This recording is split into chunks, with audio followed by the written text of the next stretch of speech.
안녕하십니까. 하루를 정리하는 저녁 시간 보탬이 되는 뉴스 플러스입니다. 미국이 마침내 기준금리를 0.5%포인트 인하하며 4년 6개월 만에 긴축 정책을 사실상 종료했습니다. 한국은행의 10월 금리 인하 압박이 커졌지만 집값 상승과 가계대출 증가 우려로 시장 전망은 엇갈리고 있는데요. 잠시 뒤 이슈 플러스에서 짚어보겠습니다. 먼저 오늘의 주요 뉴스부터 정리해드립니다.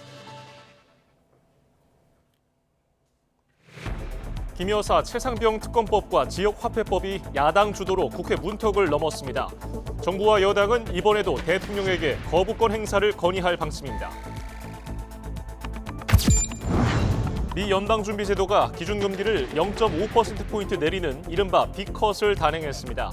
한국은행도 금리 인하가 초읽기에 들어갔는데 집값과 가계빚이 막판 변수로 꼽힙니다. 가을 폭염이 오늘로 끝나고 내일부터는 가을 장마가 시작되며 더위가 누그러지겠습니다. 모레까지 최고 250mm 이상의 호우가 쏟아질 거라는 예보입니다. 윤석열 대통령과 국민의힘 한동훈 대표 등 지도부가 오는 24일 만찬 회동을 합니다. 2025학년도 의대 증원을 포함한 의료개혁 현안이 주로 논의될 전망입니다. 레바논에서 삐삐에 이어 이번에는 무전기가 잇따라 터지며 총 사상자가 3,000명을 훌쩍 넘겼습니다. 배후로 지목된 이스라엘이 새 전쟁 단계에 들어섰다고 공언해 전면전 우려가 커지고 있습니다.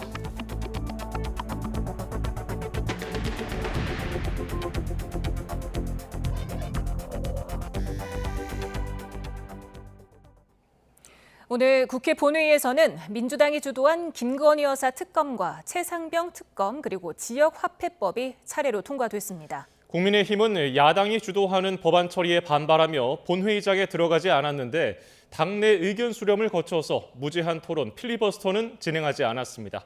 취재기자 연결해 자세히 알아봅니다. 강민경 기자. 네, 국회에 나와 있습니다. 네, 조금 전 열린 국회 본회의에서 여당이 불참한 가운데 쟁점 법안이 차례로 통과됐죠. 네, 그렇습니다. 국회에선 원내 일당인 민주당의 주도로 쟁점 법안 3개가 차례로 본회의 문턱을 넘었습니다. 김건희 여사 명품 가방 수수 논란과 공천 개입 의혹 등을 수사 대상으로 하는 김 여사 특검법, 대법원장이 특검을 추천하되 야당이 재추천권을 갖는 최상병 특검법, 그리고 지역화폐 사업의 국가 지원을 의무화하는 이른바 지역화폐법이 차례로 통과된 겁니다. 민주당은 이번 추석 민심은 폭발 직전에 활화산 같았다며 윤석열 대통령 부부의 대국민 사과와 특검법 수용으로 결자 해지를 맺길 바란다고 촉구했습니다. 직접 들어보시겠습니다. 윤석열 대통령이 또다시 특검을 거부한다면 정권 몰락을 앞당길 것이라는 점 분명히 경고합니다. 국민의힘도 특검법을 반대한다면 범죄 은폐 세력이라는 비판에 직면하게 될 것입니다. 민주당은 김 여사가 지난 총선 공천에 개입했다는 의혹도 전면에 띄우며 비판의 수위를 더욱 끌어올리고 있습니다. 이재명 대표는 의원총회에서 도저히 받아들일 수 없는 해괴한 사건이 폭로됐다며 민주당 의원들이 이 나라의 새로운 길을 개척하길 바란다고 애둘러 비판했습니다.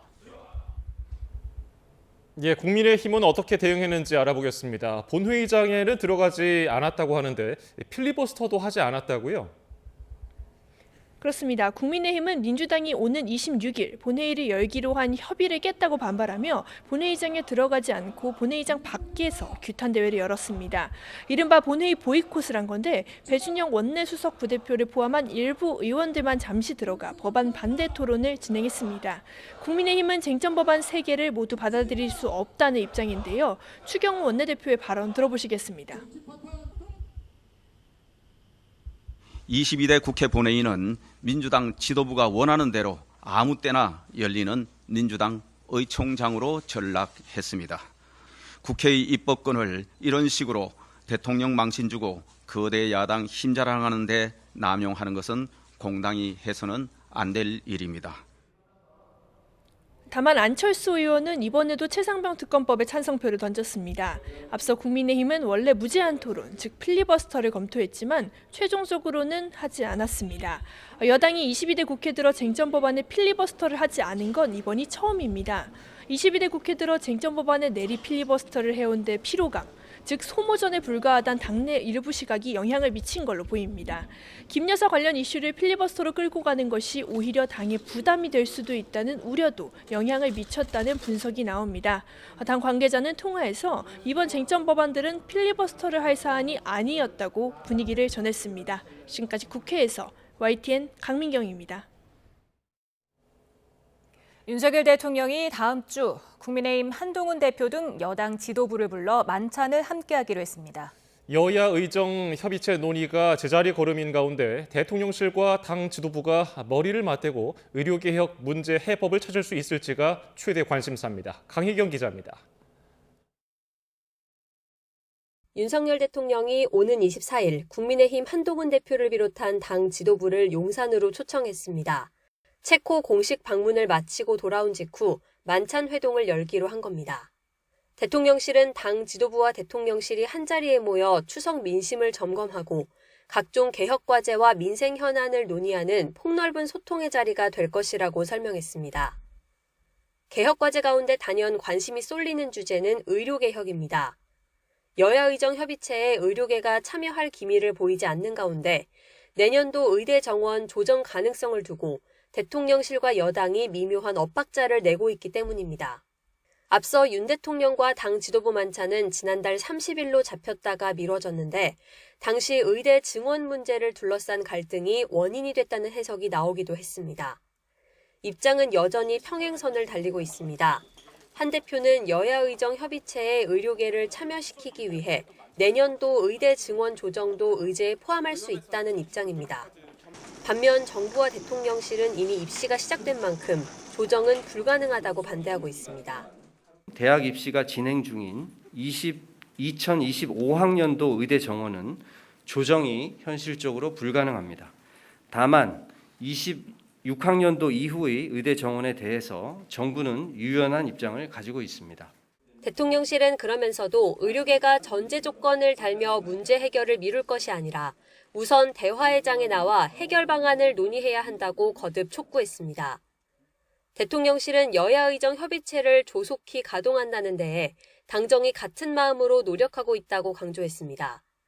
만찬을 계기로 소통과 협력을 더 강화하겠다고 밝히기도 한 만큼 이번 회동이 의료개혁 해법을 찾는 중요한 전환점이 될 수 있을지 주목됩니다. YTN 강희경입니다. 국민의힘 한동훈 대표는 추석 연휴 전 출범이 무산된 여야 의정 협의체와 관련해 날씨는 추워질 것이고 골든타임은 지나가고 있다며 각 주체 모두 힘을 모아 문제를 해결하자고 거듭 촉구했습니다. 한 대표는 연휴 기간 관련 인사 다수와 1대1로 만나 대화를 나눠보니 간극이 좁혀지고 서로의 생각을 알 수 있었다며 이같이 말했습니다. 또 의료계와 대화해보면 기본적인 생각은 같다며 좋은 결실이 있을 수 있지 않을까 생각한다고 밝혔습니다. 더불어민주당 이재명 대표는 의정 갈등과 관련해 정부가 정 안 되면 의료 민영화를 하면 된다는 생각을 하지 않을까 하는 걱정이 커졌다고 말했습니다. 이 대표는 연휴 기간 보수의 본향이라고 하는 경북 안동 일대를 다니면서 주민들을 만났는데 이제 개인 보험을 들어야 하는 거냐는 걱정이 참 많았다며 이같이 밝혔습니다. 그러면서 의료 체계가 구조적으로 망가지면 나중에 회복할 수 있을지 걱정된다고 덧붙였습니다. 정부가 추석 연휴 기간 응급실을 방문한 환자가 40% 가까이 줄면서 우려했던 혼란은 없었다고 평가했습니다. 정윤순 보건복지부 보건의료정책실장은 이번 연휴 동안 응급실을 내원한 환자는 하루 평균 2만 6천여 명으로 지난해 추석과 비교해 32% 줄었다고 밝혔습니다. 또 경증 환자는 지난해 추석 대비 39%, 올해 설 대비 33% 감소했다고 설명했습니다. 윤석열 대통령이 체코 방문을 위해 오늘 오전 출국했습니다. 2박 4일 일정 동안 원전 동맹을 비롯한 양국 협력 확대 방안이 논의될 예정입니다. 권남기 기자입니다. 윤석열 대통령이 부인 김건희 여사와 함께 공군 1호기에 올라 손을 흔듭니다. 윤 대통령이 오늘부터 2박 4일 일정으로 체코를 공식 방문합니다. 앞선 나토 순방 이후 2달 만의 출국으로 이번 해외 방문의 키워드는 원전이 될 예정입니다. 지난 7월 체코 신규 원전 사업의 우선 협상 대상자로 한국수력원자력이 선정됐기 때문인데 일단 내년 최종 계약까지 따내도록 총력을 다할 계획입니다. 최선을 다해서 내년 3월에 이제 공식 계약서에 사인할 수 있도록 하여튼 저부터 열심히 뛸 것입니다. 체코 대통령 총리와의 회담부터 공식 만찬, 원전 관련 공장 시찰 등 각종 일정을 소화하며 강력한 지원 의지를 밝히겠다는 겁니다. 이번 방문을 계기로 양국은 이른바 원전 동맹도 체결할 것으로 보입니다. 두 나라가 함께 짓는 원전이라는 비전을 공유할 계획으로 있습니다. 윤 대통령이 직접 방문하는 만큼 체코 원전 수주를 둘러싼 미국 웨스팅하우스와의 지식재산권 분쟁 역시 해결될 거란 기대감이 큽니다.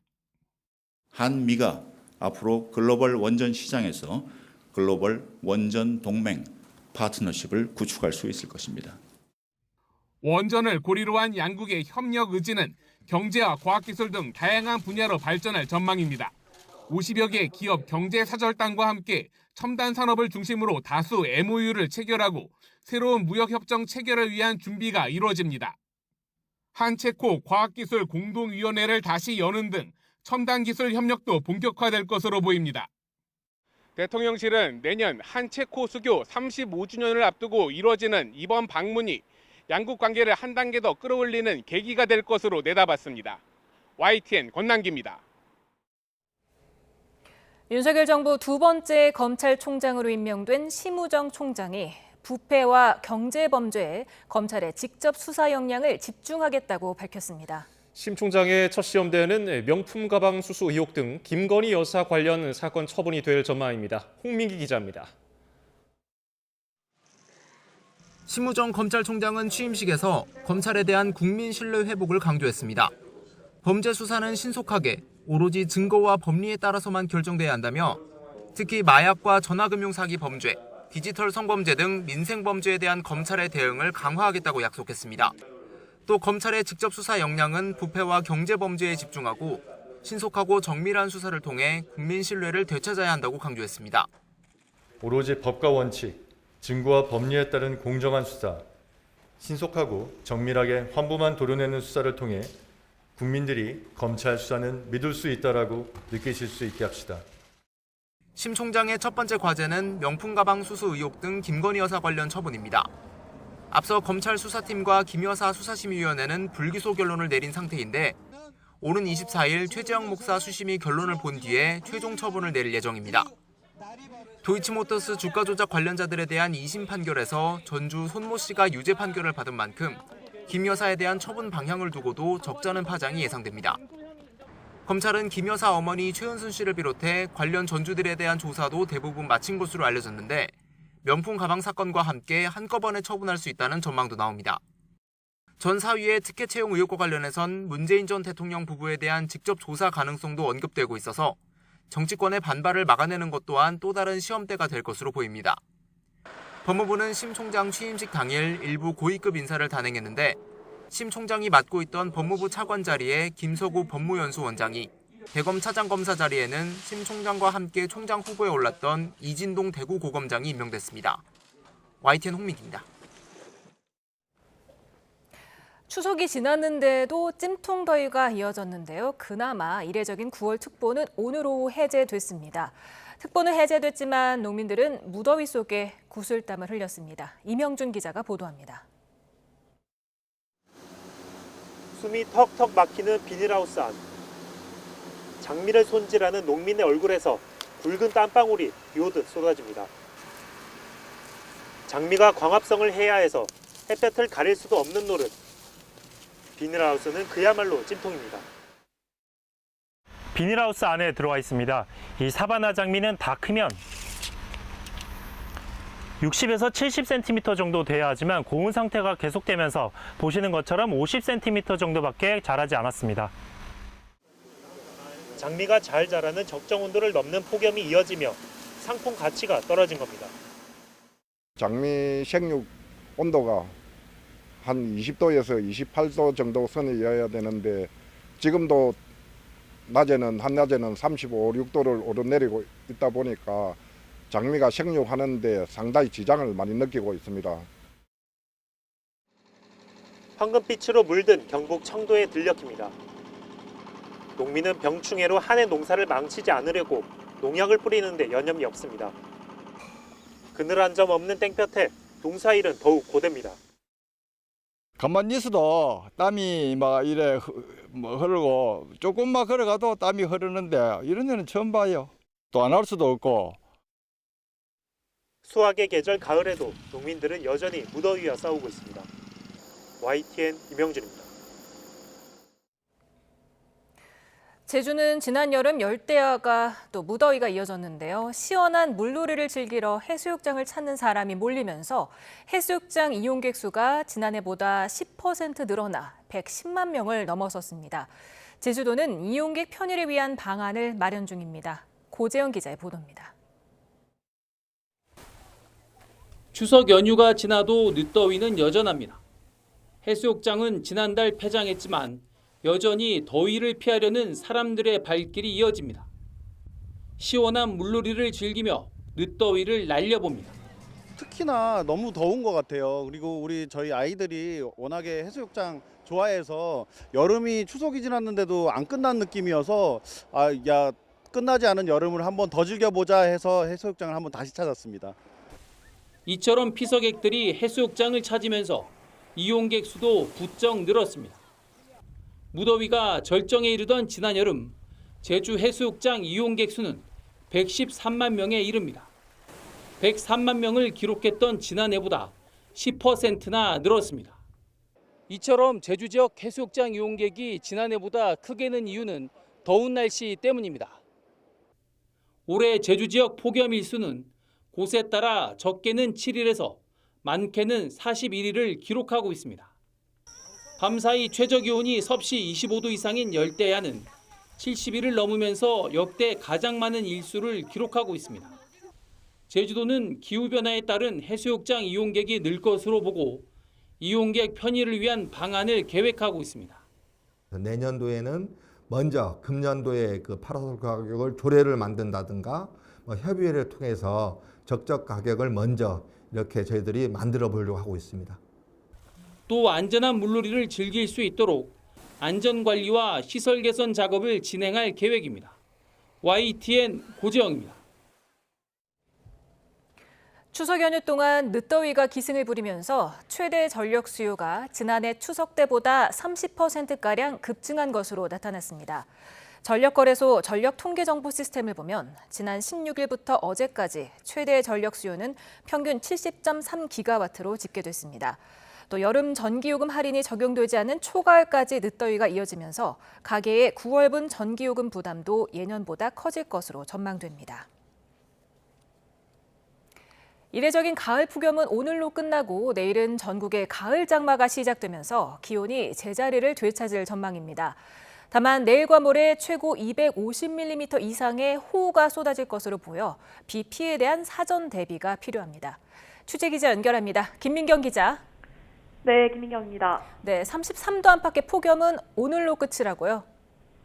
네, 그렇습니다. 오늘도 경남 양산은 37.7도, 김해 37.5도, 서울 32.6도 등 전국 대부분 지역에서 33도 안팎으로 올랐고 체감온도도 일부 지역에서는 35도 이상 치솟았습니다. 추석 연휴 초반 13호 태풍 버빙카가 중국 남동쪽에 상륙하면서 뜨거운 열기를 불어넣은 데 이어 14호 태풍 플라산도 중국으로 북상하며 남쪽에 뜨거운 열기를 더했기 때문인데요. 꺾이지 않을 것 같던 9월 폭염은 하루 만에 날씨가 급변하며 내일부터는 누그러질 걸로 보입니다. 전국에 내려졌던 폭염특보도 오후 4시를 기준으로 모두 해제됐는데요. 서울 낮 기온은 내일 29도, 모레는 23도까지 내려갈 전망입니다. 네, 더위가 꺾인다니 다행인데 가을 장마라고 할 정도로 비가 많이 내리는 겁니까? 네, 기상청은 오전 11시에 브리핑을 통해 내일부터는 정체전선상에서 비가 내리며 한반도 주변 기압계가 변화할 걸로 보인다고 밝혔습니다. 한반도 남쪽으로는 태풍과 북태평양 고기압 사이에서 뜨거운 수증기가 유입되고 북쪽에서는 찬 공기가 내려오면서 성질이 다른 두 공기가 강하게 충돌할 걸로 보이기 때문인데요. 기상청은 경기 남부를 포함한 내륙에 최고 150mm 이상, 지형적인 영향을 받는 강원도와 제주 산간에도 최고 250mm 이상의 호우를 예보했습니다. 특히 일부 지역에서는 내일 오후부터 모레 새벽 사이 시간당 최고 50mm의 강한 비가 집중될 걸로 보여 주의가 필요합니다. 비는 모레 저녁에 서쪽부터 점차 그칠 걸로 보입니다. 기상청은 이번 비는 정체전선을 동반한 가을 장마 형태로 지속 시간이 길고 강수량이 많을 걸로 전망했는데요. 긴 폭염 뒤 곧바로 많은 양의 비가 예상되는 만큼 사전에 침수 피해와 안전사고에 대한 철저한 대비가 필요합니다. 지금까지 과학기상부에서 YTN 김민경입니다.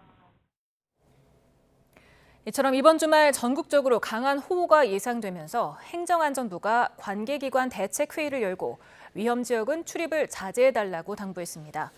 행정안전부는 이한경 재난안전관리본부장 주재회의에서 산사태 취약 지역이나 인적이 드문 산지에서는 예찰 활동을 강화하고 신속한 주민 대피를 위해 협업 체계를 정비해달라고 강조했습니다.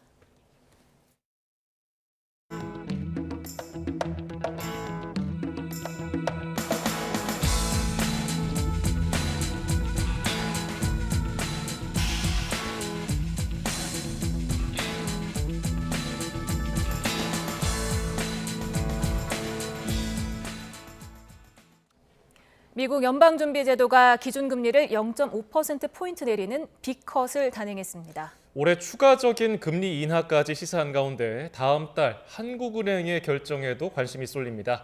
김광석 한양대 겸임교수와 자세하게 짚어봅니다. 어서 오세요. 안녕하세요. 네, 사실 9월 미국 금리 인하는 기정사실이다 이렇게 봤었는데 그 폭이 관심사 아니었습니까? 네. 그동안 계속 베이비 스텝 0.25%포인트 인하를 예측을 하셨는데 네. 빅컷이 단행됐습니다. 어떻게 보셨습니까? 네, 정말 이례적인, 예외적인 그런 통화 정책의 발표였다. 이렇게 좀 해석을 했고요. 통화 정책의 기본적인 그 메커니즘에서 아예 벗어난 그런 금리 인하였다. 이렇게 평가를 합니다. 제가 그린스펀의 이야기를 잠깐 하고 싶습니다. 그린스펀이라는 인물이 전설의 연준 의장이라고 평가받고 있고요. 예. 정말 오랫동안 1987년부터 그리고 2006년까지 20년 동안 5번에 걸친 연준 의장을 재임했었습니다. 전설의 그린스펀 의장이 어떤 말을 한 적이 있냐면 2006년 이래로 이상한 비상시의 상태가 아닌 경우에 빅컷으로 금리 인하하는 리는 거의 없을 것이다 라고 표현했었어요. 그만큼 이 통화 정책의 통상적인 메커니즘과 많이 벗어난 이례적인 금리 인하였다 이렇게 평가를 하겠고요. 보시는 것처럼 금리를 계속 2022년부터 인상만 하다가 첫 번째 금리 인하인데 그 첫 번째 금리 인하를 그냥 점진적인 금리 인하가 아니라 예외적인 금리 인하를 했다고 하면서 시중에서는 또 많은 금융사들은 어떻게도 평가하냐면 정치적인 외압이 들어간 거 아니냐 하는 좀 음모론적인 해석들도 상당히 많이 하는 만큼 그만큼 이례적인 통화 정책 결정이었다 이렇게 평가해 보겠습니다. 예, 지금 기준금리 인하가 지난 2020년 코로나 막 이제 유행하기 시작했을 때 그리고 네. 미국발 주식 폭락 있었을 그쯤이었던 것 같은데 네. 거의 한 4년 반이 됐더라고요. 그렇습니다. 이 기간도 좀 이례적이 아닙니까? 예, 기간 자체는 그러니까 역사적인 통화 정책 결정이다. 물론 빅컷이 아닌 베이비 컷을 했을지라도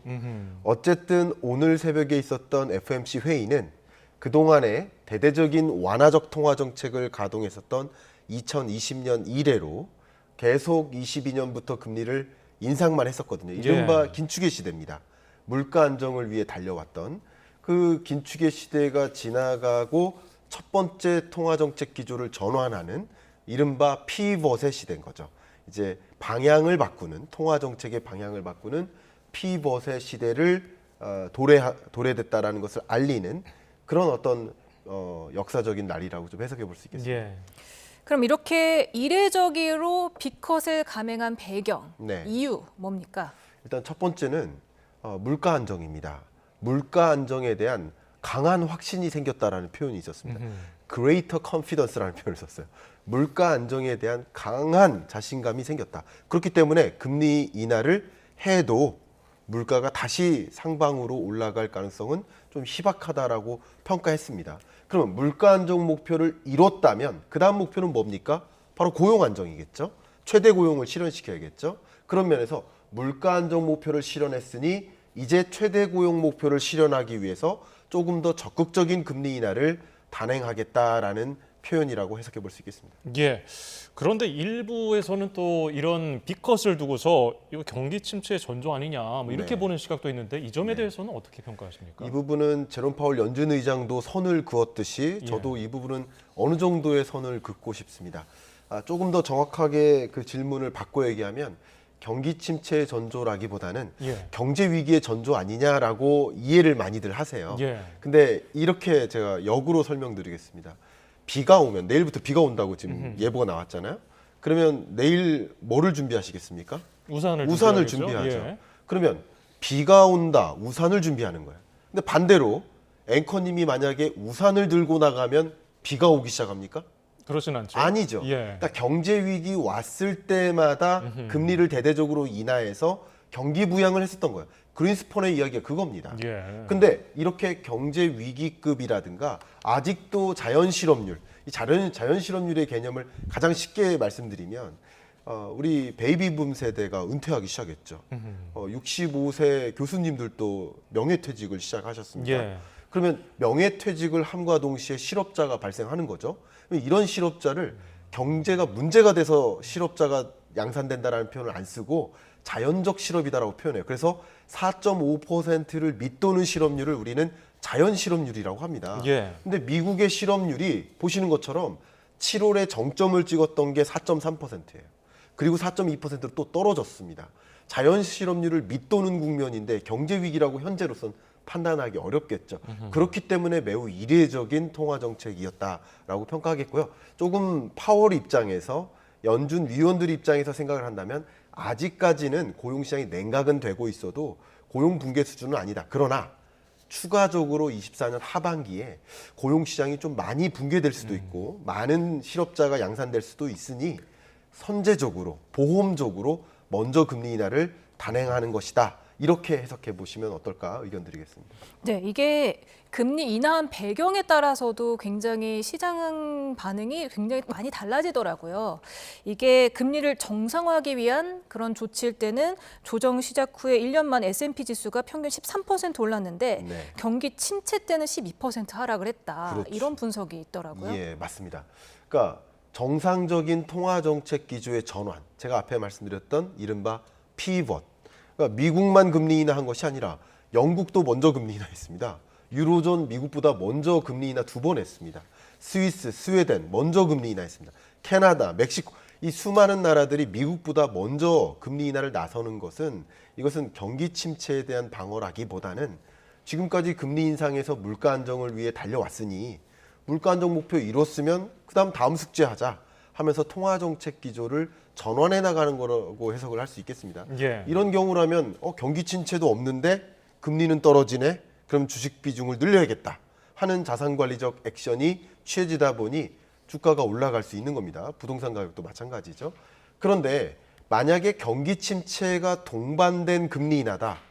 경기 침체를 방어하기 위한 수단으로서 금리를 인하했다. 성격이 다르죠. 통화 정책의 성격이 다릅니다.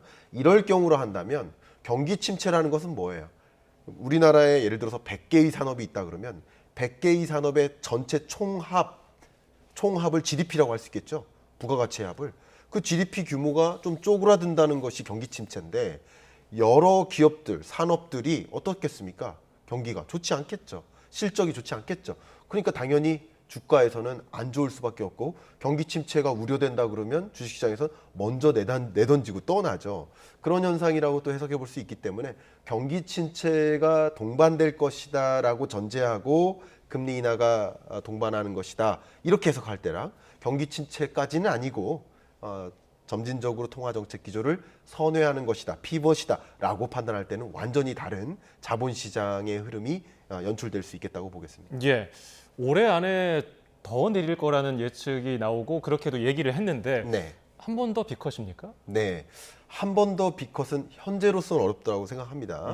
저의 생각인 거죠. 근데 파월이 이야기했듯이 기자회견에서 향후 발표되는 인커밍 데이터, 추가적인 데이터에 따라서 다음 주에 PCE 물가 데이터가 나옵니다. 그리고 당연히 10월 초에 미국 고용 데이터가 나옵니다. 그런 지표들이 예를 들어서 실업률이 4.3, 4.2였다가 만약에 4.5를 초과한다. 그럼 B컷이라도 단행할 의지를 발표할 거라고 생각합니다. 예. 그러나 그 실업률이 더 치솟지 않아요. 만약에. 그리고 물가는 뭐 나름 정상화되고 있어요. 그러면 베이비컷을 2번 정도 11월, 12월에 한다. 이렇게 추가적으로 발표되는 데이터에 따라서 통화정책 기조가 움직일 것이다. 이렇게 의견 드리겠습니다. 네, 지금 미국 대선이 11월 5일이니까 48일 앞두고 이루어진 금리 인하입니다. 이에 네. 따라서 지금 대선 후보들의 희비가 엇갈리는 것 같은데요. 네, 맞습니다. 일단 트럼프 전 미국 대통령은 이 후보 기간 동안 이미 파월한테 경고의 메시지를 계속 던졌어요. 예. 뭐라고 했냐면 파월, 너 금리 인하 하지 마라. 대선 전까지는 하지 마라. 라고 압력을 가했어요. 그만큼 금리 인하는 현 정부의 긍정적인 해석을 줄만 하겠죠. 예. 정치적 의도 없이 경제 상황에 따라 금리를 결정했다라고 파월은 명확히 이야기를 했습니다. 근데 해리스 입장에서는 물가 낮추기 위한 노력에 집중하고 있는 것이다. 아직도 노력하고 있다. 갈 여지가 많다. 이렇게 얘기함으로써 이 24년 내내 지금 선거를 앞두고 미국 3억이 넘는 인구가 엄청나게 높은 고물가와 고금리에 고통을 겪고 있어요. 예. 이른바 생활비 위기라고 합니다. 그 생활비 위기에 직면해 있기 때문에 이번 금리 인하는 물가 안정 목표도 우리가 이뤄냈다. 그리고 고금리라는 부담을 조금씩 덜어드리겠다라는 어떤 정책의 성과로서 또 평가할 수 있기 때문에 해리스는 긍정적으로 평가하는 것이고요. 트럼프 입장에서는 얼마나 경제가 이렇게 파탄이 났길래 경제 위기의 상황이 이길래 밖으로는 보여지지 않은 연준 위원들만 보는 데이터들 속에서는 얼마나 심각한 경제 위기이길래 B컷을 했겠느냐라고 또 주장을 하는 거죠. 예. 이렇게 경제 위기 상황이다라고까지 강조하는 거죠. 역시 정치적인 입장에 따라서 해당 통화 정책의 결정을 달리 평가하고 있는 모습이라고 볼 수 있겠습니다. 예.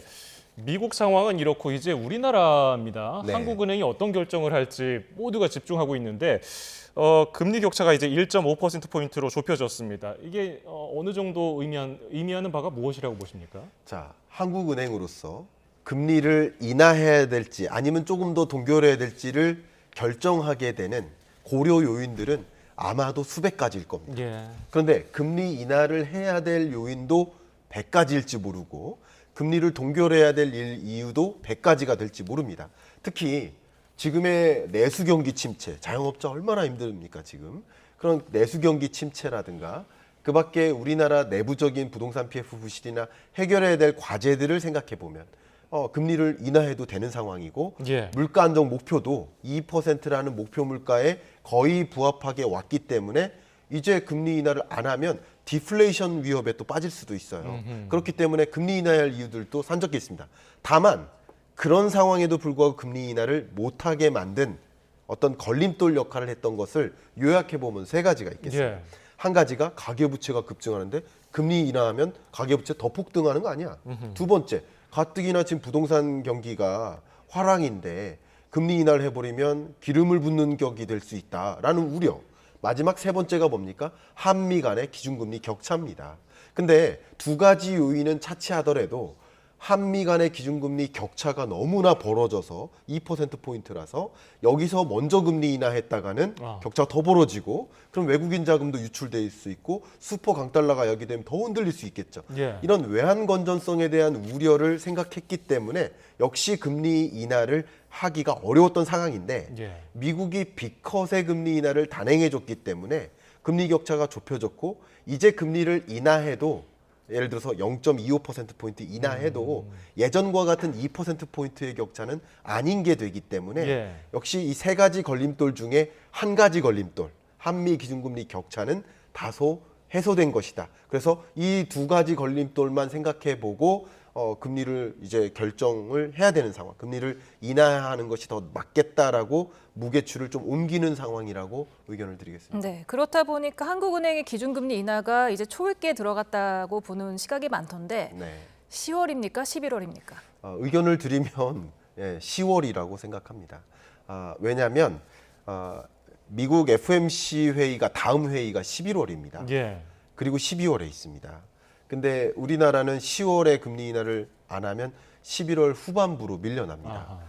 그러면 결국 추가적인 금리 격차의 축소가 있고 그 동안에 물가 상승률은 예를 들어서 2%를 밑돌거나 또 심각한 내수 경기 침체로부터 회복되지 못하거나 하는 일들도 있기 때문에 금리 인하 시점은 도래했다고 평가되고요. 앞서 말씀드렸던 것처럼 24년 하반기 그리고 25년은 피벗의 시대입니다. 그 피벗의 시대답게 다른 여러 국들이 미국보다 선제적으로 금리 인하를 했던 것을 생각해 보면 한국은행도 금리 인하의 여건은 조성됐는데 이제 나머지 두 가지 요인, 그죠? 부동산과 가계부채 이 두 가지 걸림돌만 들여다보면서 판단을 또 해볼 거라고 생각합니다. 그 두 가지 걸림돌이 네. 보통 걸림돌이 아니잖아요. 지금까지. 어떻게 분석하고 계세요? 자, 이걸 통화 정책의 메커니즘 관점에서 말씀드릴게요. 예. 한국은행의 목적, 아까 연준의 두 가지 맨데이트, 책무를 말씀드렸는데 하나가 바로 물가 안정, 두 번째가 고용 안정이에요. 예. 한국은 어떨까? 한국도 마찬가지입니다. 그러니까 한국은행이 가장 주안점을 둬야 될 주된 포인트는 물가 안정 됐느냐? 그럼 금리 인하하는 것이고 고용이 심각하게 위축되고 있다. 경기가 너무 파탄나고 있다. 그러면 금리를 또 인하해야 될 이유가 되는 겁니다. 그런데 이런 금리 결정에 따라서 목적은 아니지만 금리 결정에 따라서 부작용처럼 영향을 미칠 요소들도 있죠. 그게 바로 가계부채나 부동산이에요. 예. 금리를 인하했다가 가계부채가 늘어나네. 부동산 매수 심리가 더 늘어나서 주택 가격이 폭등한 이런 부작용도 우려하기 때문에 금리 인하를 쉽게 할 수가 없는 겁니다. 다만 말씀드린 것처럼 이거는 목적은 아니기 때문에 예. 조금 극단적으로 말씀드리면 한국은행이 고민해야 될 일이 아닌 거예요. 상대적으로. 그러니까 누가 걱정해야 되느냐. 국토교통부가 고민해야 되고 금융위가 걱정해야 돼. 극단적으로만 말씀드린다면 그만큼 이제 기획재정부, 국토교통부, 금융위 이들의 역할이 좀 재정부의 역할이 필요해진 상황. 그러니까 주거 안정을 도모하기 위해서 집값의 급등을 막거나 또 추가적인 주택 공급을 하거나 이런 정책들 또 금융위에 가계부채를 증가시키지 않도록 대출 규제를 더 추가적으로 강화하거나 이런 재정정책 관점에서의 노력이 추가적으로 야기되는 것이고 한국은행은 한국은행의 목적을 수행하기 위해서 한 걸음 내디디지 않을까 이렇게 판단할 수 있겠습니다. 뭐 물가나 뭐 부진한 내수 경기만 보면 지금 당장 금리를 인하해도 이상하지 않은 상황이긴 한데 지금 가계 대출이 계속 수도권 집값 상승을 이끌고 있지 않습니까? 맞습니다. 언제까지 이런 흐름이 이어질 것으로 보십니까? 가계 부채의 증가세는 감소세로 접어들긴 쉽지 않을 겁니다. 그러니까 이것은 그 가계 부채 혹은 가계 대출 상품을 구매하는 데 들어가는 가격이 뭘까요? 비용이 뭘까요? 그게 금리거든요. 그러니까 금리가 떨어지는 과정에서 가계 대출이 조금 더 매력적으로 작용될 가능성은 좀 높아 보입니다. 그리고 역사적으로 봐도 가계 부채 규모가 극단적으로 줄어들었던 건 전분기보다 줄어들었던 그런 기점은 22년에 대대적으로 금리 인상했었던 그 기간밖에 없습니다. 그래서 가계부채 규모가 줄어들기보다는 가계부채의 증가 속도가 좀 주춤하도록 덜 증가하도록 이렇게 만드는 것이 금융규제라고 볼 수 있는데 다만 이 두 가지 포인트 말씀드릴게요. 대출 규제를 강화하더라도 가계부채 규모가 늘어날 수 있다라고 말씀드리겠는데 그 이유는 뭐냐면 첫 번째는 바로 차주수가 늘어나기 때문입니다. 차주당 가계부채의 한도는 줄어들지 모르지만 빌리고자 하는 차주는 더 늘어날 수 있어요. 예. 왜냐하면 금리가 떨어질수록 대출 상품이 매력적인 거예요. 대출하기가 더 매력적인 거예요. 그래서 차주수가 늘어날 수 있습니다. 또 금리가 떨어지면서 부동산 매수로 이어지면 집값이 상승하는 흐름 속에서 나만 예외가 되면 안 된다 하는 움직임이 차주수가 늘어나는 거예요. 매매 거래가 더 활발하게 유도될 수 있겠습니다. 두 번째는 지금 나타난 현상처럼 주택담보대출이나 대출 규제를 적용한다 해서 가계부채 규모가 줄어드는 게 아니라 풍선 효과로 다른 부분으로 이동하는 경향이 굉장히 강합니다. 예. 주택담보대출을 좀 억제하기 위해서 노력하면 신용대출로 건너간다거나 카드대출로 건너간다. 이렇게 가계대출 전체의 규모가 줄어들기보다는 풍선 효과처럼 구조가 바뀌는 현상. 그렇기 때문에 금리를 점진적으로 인하해 나가는 과정. 그리고 미국이 빅컷을 했기 때문에 글로벌 시중금리는 레벨 다운 될 가능성이 높습니다. 그런 국면에서는 전반적으로 가계부채 규모가 통제될 수 있는 범위 내일지 아닐지는 모르겠으나 가계부채의 증가세 자체는 막기가 어렵지 않을까 하는 생각을 해봅니다. 예. 그리고 또 주식 투자하시는 분들이 아마 오늘 파워레이블 많이 기다렸을 텐데 그렇습니다. 그다지 웃지 못했단 말이죠. 왜 네. 그런다고 보십니까? 자, 이유 중에 하나는 또 빅컷을 했기 때문입니다. 아. 한 가지 걱정은 뭐예요? 경기 침체에 대한 공포감인 거예요. 정말 연준이 경기 침체에 대해서 우려를 했구나. 그래서 이번 빅컷은 경기 침체의 사인일 수도 있어라고 해석을 하기 때문에 주식시장에서 나 이제 이 수익 실현하고 나와야지 하는 움직임이 있을 수 있고요. 예. 첫 번째. 두 번째는 미국의 빅컷의 금리 인하로 미국과 일본 간의 금리 격차는 더 축소된 겁니다. 내일 일본의 금리 결정이 있습니다만 예. 일본이 금리 인상을 안 할지라도 미국의 빅컷으로 미일 간의 금리 격차는 축소된 거예요. 그러면 그동안 엔캐리 트레이드, 일본에서 자금이 미국으로 쏠렸었던 자금이 격차가 축소되면서 다시 청산되는 절차가 있을 수 있습니다. 이미 청산을 시작했고요. 그래서 이 청산 절차에 대한 우려감, 그게 주가를 또 추가적으로 하방 압력을 주는 게 아닐까 하는 공포감, 그래서 경기 침체와 엔캐리 청산에 대한 공포감, 이 두 가지 요소가 금리 인하에 대한 어떤 기다렸던 기대감을 상쇄시키는 그런 효과가 작용됐다라고 분석될 수 있겠습니다. 네, 지금 뭐 전 세계적으로 긴축 통화 정책에서 완화 정책으로 바뀌는 시대입니다. 네. 이런 시기에 투자자들은 이제 좀 전략을 바꿔야 할 것 같은데 네. 어떻게 투자를 해야 합니까? 일단 22년부터 24년 동안에는 제가 이 자리에서도 그런 말씀 드렸습니다만 은행들이 이자 장사하는 거 아니냐라는 비평을 많이 받는 것처럼 실제 금리가 높았을 때는 많은 자금이 은행으로 쏠렸던 겁니다. 근데 이제 금리를 점진적으로 인하해서 미국은 3%의 중립금리를 향해 26년까지 인하해 나가는 과정, 한국은행도 나름대로의 금리 인하를 단행하는 과정, 그런 과정에서는 상대적으로 은행 저축이 덜 매력적인 거죠. 예. 덜 매력적이기 때문에 조금 더 매력적인 수익성이 높은 영역으로 돈의 이동이 있기 때문에 주식시장의 변화, 또 자산시장의 변화를 좀 더 적극적으로 들여다볼 필요가 있지 않을까 하는 의견이고요. 다만 그런 변화가 있긴 하지만 방금 말씀드렸던 경기 침체에 대한 공포감, 두 번째 엔캐리 청산에 대한 공포감, 이런 것들이 어떻게 작용하느냐에 따라서 한두 번씩 쉬어가는 기간이 찾아올 가능성이 있겠다라는 의견도 드려보겠습니다. 알겠습니다. 이슈 플러스 오늘 도움 말씀에 김광석 한양대 겸임 교수였습니다. 고맙습니다. 감사합니다.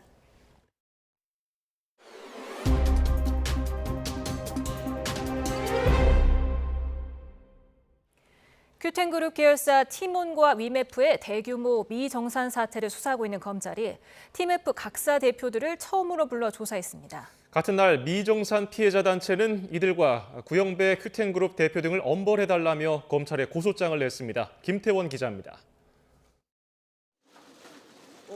티몬과 위메프의 미정산 사태와 관련해 류광진, 류하연 대표가 피의자 신분으로 처음 검찰 조사를 받았습니다. 지난 7월 금융감독원 의뢰로 검찰이 본격적인 수사에 착수한 지 2달 만입니다.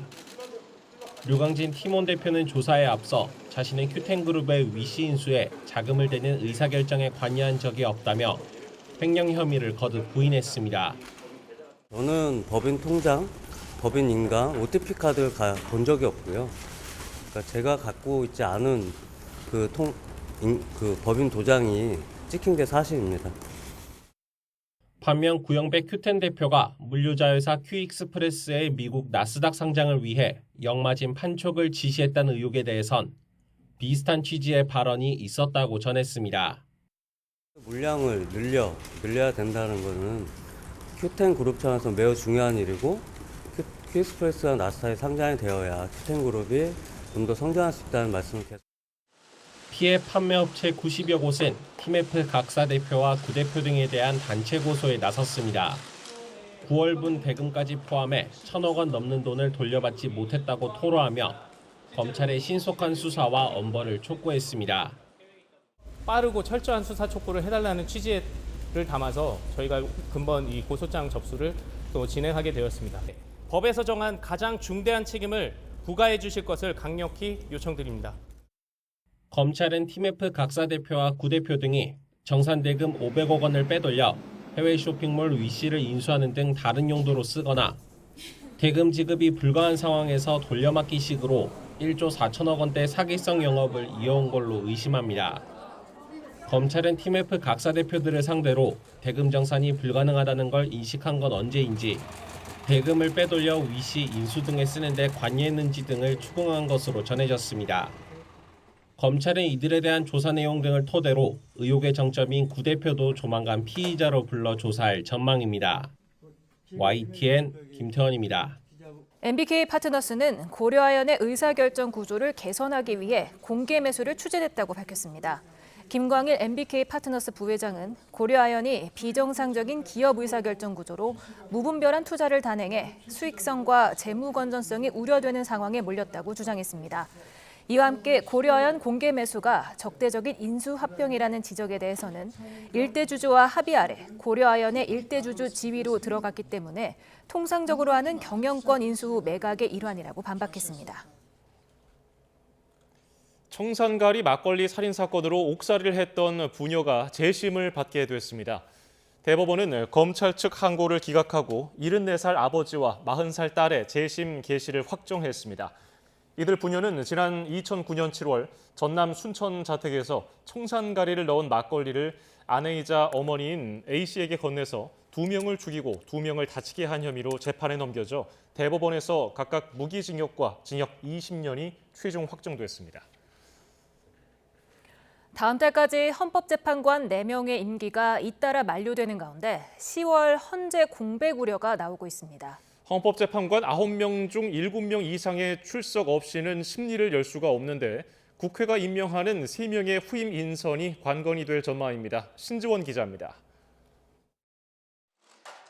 다음 달까지 헌법재판관 9명 가운데 4명이 잇따라 퇴임합니다. 오는 20일 이은혜 재판관을 시작으로 다음 달 17일 이종석, 이영진, 김기영 재판관의 임기가 한 번에 끝나는 겁니다. 대법원 지명 몫인 이은혜 재판관의 후임 인선은 차질 없이 진행되고 있지만 국회 추천 몫인 3명의 공백을 채우기는 쉽지 않습니다. 교섭단체가 양당으로 줄어든 상황에서 여야가 각각 1명씩 추천하고 남은 한 자리를 어떻게 할지 합의해야 하기 때문입니다. 현재 헌법재판소에는 이진숙 방송통신위원장의 탄핵 심판이 진행 중이고 고발 사주 의혹으로 탄핵 소추된 손준성 검사와 이재명 더불어민주당 대표 수사를 맡았던 강백신, 박상용 검사 등의 탄핵 심판이 있습니다. 문제는 재판관 7명 이상 출석해야 심리가 열리고 법률의 위헌이나 탄핵 여부를 결정하기 위해서는 6명 이상이 찬성해야 한다는 점입니다. 그만큼 정족수에 결정적인 영향을 미칠 후임 재판관 선출에 치열한 대립이 예상됩니다. 헌법재판소의 주요 사건이 산적한 가운데 국회가 후임 인선 합의에 이르지 못할 경우 10월부터는 사실상 평의도 열지 못하게 되는 헌재 마비가 우려되고 있습니다. YTN 신지원입니다. 북한이 어제 초대형 재래식 탄두를 장착한 신형 단거리 탄도미사일 시험 발사에 성공했다고 주장했습니다. 발사를 참관한 김정은 위원장은 군사력 강화가 국가의 제일 중대사가 돼야 한다고 밝혔는데 이 탄도미사일은 경기 평택 미군 기지의 지하 벙커 등을 겨냥한 거라는 분석도 나옵니다. 이종원 기자입니다. 김정은 국무위원장이 지켜보는 가운데 미사일이 화염을 뿜으며 하늘로 솟아오릅니다. 내륙으로 보이는 목표 지점을 향해 날아가더니 거의 수직으로 떨어져 그대로 명중합니다. 북한 매체는 고중량 재래식 탄두를 장착한 신형 단거리 탄도미사일 시험 발사에 성공했다며 미사일 명칭은 화성포 11-4.5라고 보도했습니다. 탄두 중량을 4.5톤으로 늘린 화성 11형 개량형으로 지난 7월 사거리 500km와 90km에 대해 성공했다고 주장한 이후 두 번째 시험 발사입니다.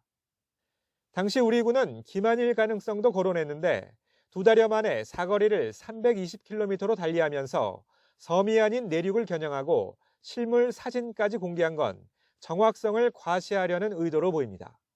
320km를 남쪽 방향으로 돌릴 경우에는 정확하게 평택에 있는 미군 캠프 험프리스에 다 닿습니다. 한마디로 정의하자면 이거는 이제 벙커화된 미군 기지나 한국 군사기지를 뚫고 들어가서 북한은 전투 응용도에 맞게 성능을 고도화한 전략 순항 미사일 시험 발사도 진행했다고 주장했습니다.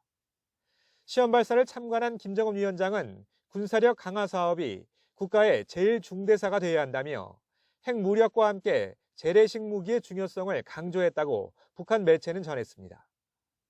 전날 단거리 탄도미사일 발사만 공개했던 우리 군은 순항미사일도 별도로 탐지했었다며 탄도미사일 탄착 지점은 함경북도 산악 지역으로 분석했습니다.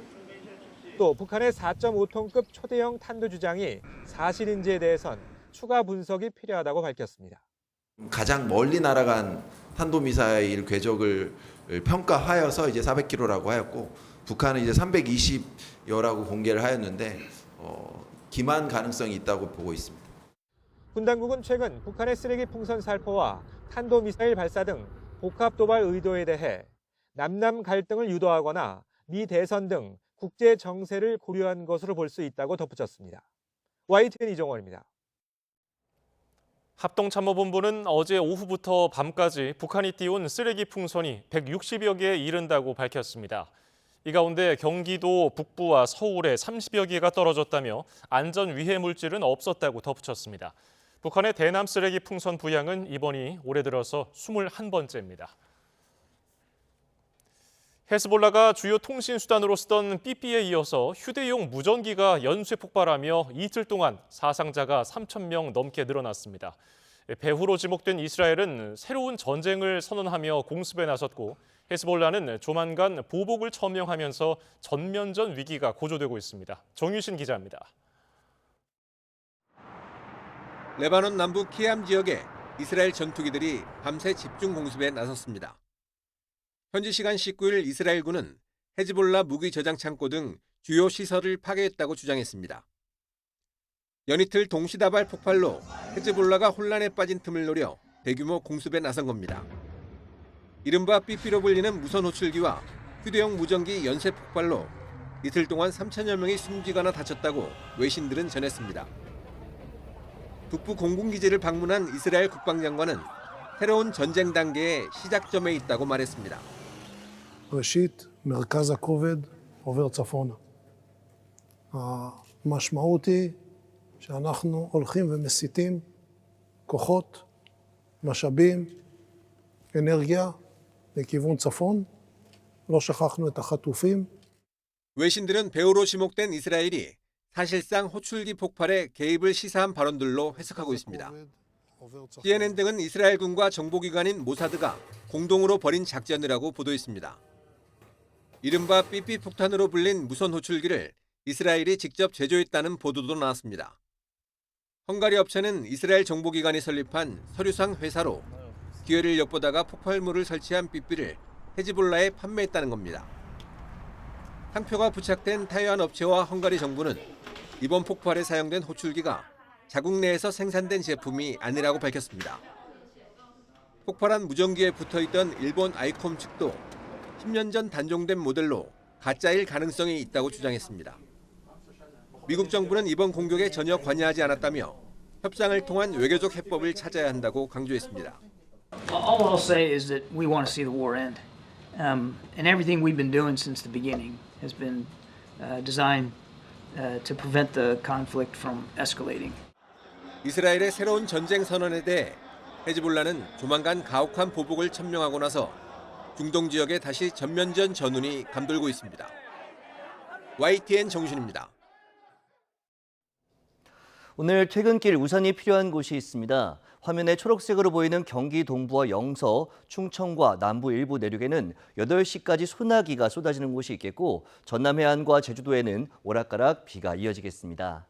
내일은 전국의 가을 장마가 시작됩니다. 출근길 무렵부터 오전 사이 전국으로 비가 확대되겠고요. 모레까지 이어지면서 제주 산간과 영동에 250mm 이상, 수도권 등 내륙에도 120에서 150mm 이상의 큰 비가 내리겠습니다. 특히 제주도는 오늘 밤부터, 남해안은 내일 오전부터, 다른 지역은 내일 오후부터 시간당 30에서 50mm 안팎의 국지성 호우가 쏟아지겠고 여기에 돌풍과 벼락도 동반되겠습니다. 피해가 우려되는 만큼 대비 잘해 주시기 바랍니다. 비가 내리면서 폭염의 기세는 꺾이겠습니다. 내일 서울 낮 기온이 28도로 여전히 예년보다는 높지만 오늘보다 4도에서 7도가량 낮아지겠고 주말에는 22도까지 떨어지는 등 선선함을 넘어 서늘함이 감도는 곳도 있겠습니다. 날씨 정보였습니다.